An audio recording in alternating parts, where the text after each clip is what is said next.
मुख्यमंत्री योगी आदित्यनाथ ने अंबेडकर सम्मान अभियान के अंतर्गत आयोजित विचार गोष्ठी में बाबा साहेब डॉक्टर भीमराव अंबेडकर के योगदान पर चर्चा की।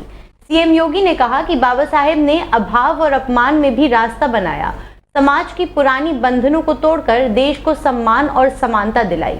उन्होंने कहा कि जो समाज महापुरुषों का सम्मान नहीं करता वो दिग्भ्रमित हो जाता है। मुख्यमंत्री ने इस बात पर जोर दिया कि भारतीय संविधान के निर्माण में बाबा साहेब की भूमिका से वंचित, अति पिछड़ी वर्गों को और महिलाओं को समान मताधिकार मिल सके, जिससे लोकतंत्र में सबको बराबरी का दर्जा मिला।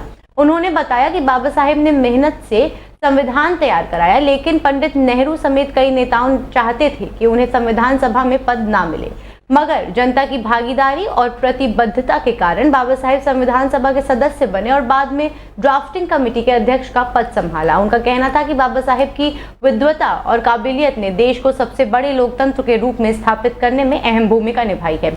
उन्होंने ये भी कहा कि जब कांग्रेस ने बार बार संशोधन शुरू किए तो बाबा साहेब को रोकने के लिए षड्यंत्र भी किए गए। मुख्यमंत्री ने आगे कहा कि समाज में जातीय आधार पर विभाजन फैलाने की कोशिश कांग्रेस और सपा कर रही है। ब्रिटेन की सरकार उस भवन को बेच रही थी।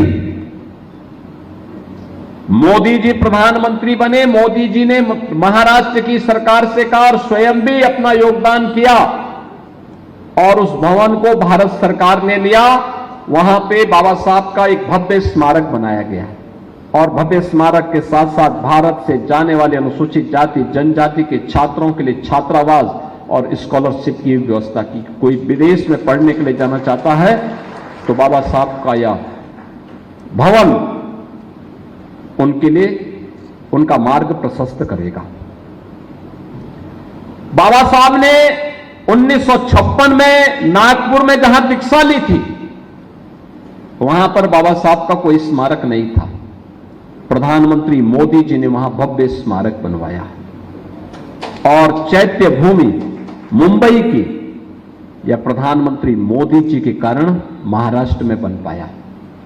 यानी ये पंच तीर्थ बाबा साहब के नाम पर अगर किसी ने बनाए हैं तो मोदी जी ने बनाए हैं या भारतीय जनता पार्टी ने बनाए हैं।